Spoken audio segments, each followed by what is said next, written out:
It was sleeting. I stepped off into the tree line to shoot my first azimuth, get my wits about me and figure out where I needed to go.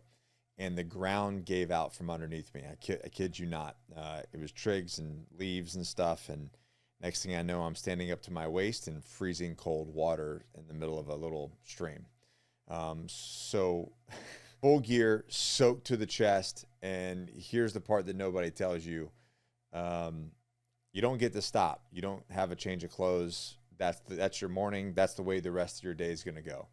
And I pulled myself out, and for the rest of the day, I looked like my pants had been ironed and starched completely flat, because it didn't stop freezing. So they didn't thaw out. They just stayed frozen for the rest of the day. And I kept moving because the cold water is not what takes a man out of selection. What takes him out of selection is when the moment he decides to stop.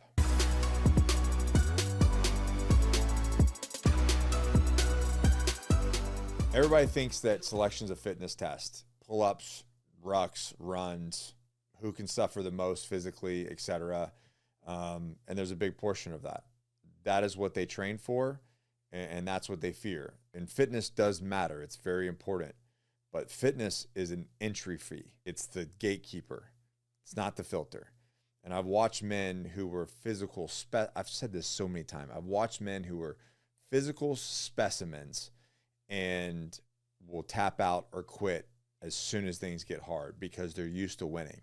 And when things get difficult and they feel like they're going to fail, they make a decision that's going to haunt them for the rest of their life. And I've watched an average guy that looks like just an average dude go all the way and become some of the best freaking operators in the world. So if it were merely a fitness contest, you could train for it like a marathon and have the strongest body and you would always win. And it doesn't work that way. So what's actually going on out there, what's happening? The fittest man in the woods is not the one who makes it out. The man who makes it through this is the one who can keep thinking, keep deciding, and keep moving when nobody is telling him to. So what are they actually screening for? And this is not me leaking anything, and I wouldn't do that. The command, MARSOC says this out loud. Most special operations units say this out loud in their own published material. They're looking for complex problem solvers, okay? They're looking for people who are comfortable operating in an ambiguous environment. That is very important because most people are wanting the answer given to them or at least the plan given to them. So I want you to sit on that for a second.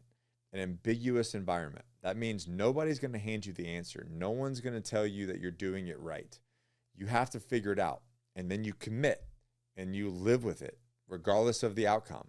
Like you make a decision, you stick with it, and you go execute. And so that's publicly listed attribute that is on the top of the list, right? So your maturity, your judgment, your adaptability, your ability to take initiative, your ability to handle stress and have a very high stress tolerance, your ability to think clearly under pressure, that is what's going to make you, in special operations. And if you don't have that, they can't help you. And I want you to notice what's on the top of that list.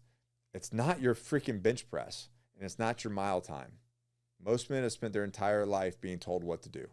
Wake up here, especially in the military. Wake up here, stand here, follow this, do this rep. Here's the plan. Take that man, strip away every single instruction, put him under a real deal of stress, and watch what happens. A lot of them come apart, not because they're weak, because they have never once had to be the man who decides. They've never once had to be the man that came up with the plan to solve the problem. And that's what's different than majority of the places in the military. So at the end of the day, selection does not break the weak. It breaks the men who need someone else to tell them that they're okay, someone else to tell them what to do. All right. So number 3 here, this is not a guess. Okay. If you want to see that filter in action, look at land navigation. It's one of the gated events, right? It's on the record. So I can tell you what's there. What I'll tell you is that it is a great equalizer from people. All right. It is a absolute great equalizer on a obstacle course or an event or whatever you want to call it. There's a structure there, right? In the water, there's a safety swimmer, all right? On a run, you've got safety people. you've got a truck, you know, you got medical staff. When you're on the course, there's nothing. Land navigation strips all that away. It's just you, your map, terrain, compass. Nobody's in your ear. Nobody's going to tell you what area you're in, if you're on track, or if you're walking into a swamp or in a river, in a freezing ass cold river to start your day. No one's going to tell you that. It's not going to happen. And the only way you're going to find out if you are wrong is when you get to some place where you're supposed to be and it's not where you thought it would be. That's on you. Damn, son. That is the ambiguous environment that's made physical. That's the test right there. Okay? And this is exactly where the body stops mattering. You can be the fittest man out there and still walk confidently, straight line, directly into freaking failure. So fitness without judgment just gets you to the wrong place faster. So back to that morning. Here I am, staff NCO, Recon Marine, in selection for MARSOC. And I thought for sure, I mean, it was freezing. I was like, man, this is a safety thing. We got tons of Marines out here in the woods all by themselves. And this is crazy. Guess what? Everybody had to do it. Nobody pulled out. Nothing. You're in it by yourself. Figure it out. Win. So I go into that.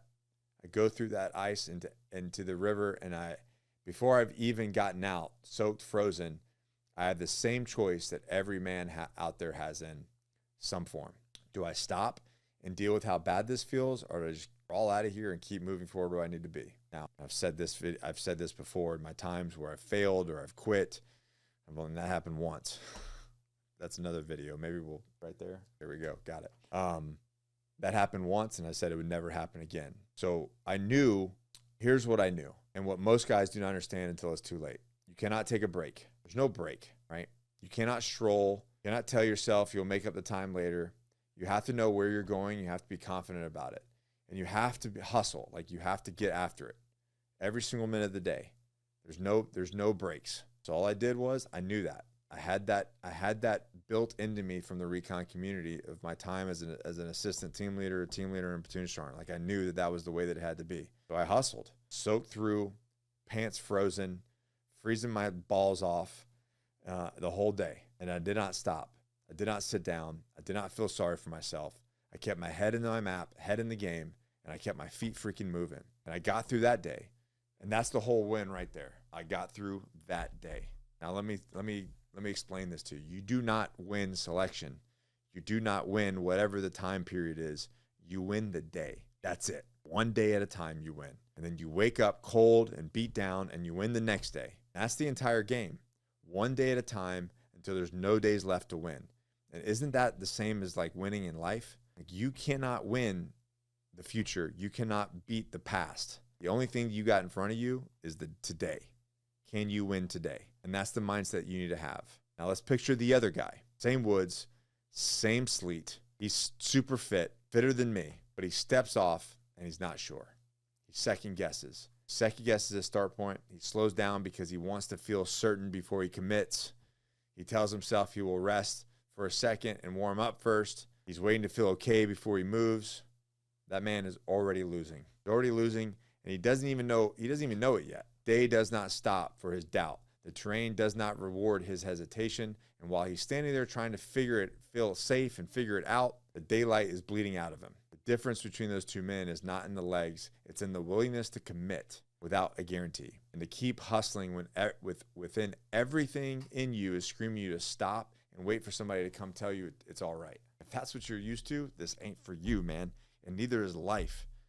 Like, what's made me successful in business and life and the Agoge and Johnny Slicks and Core Medical and my relationships is all of the same mindset. This is why it's all about you.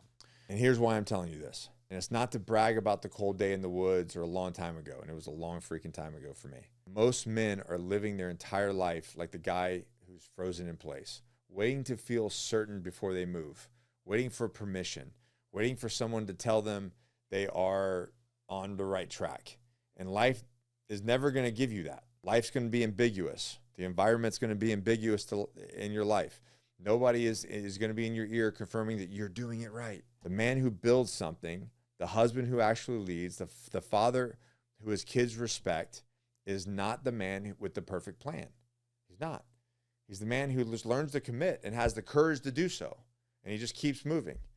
And that's the reason why I've always said, never quit, never surrender, always keep moving forward. Because that man understands he just has to win the day in front of him when nobody is watching him and nobody is telling him to do so.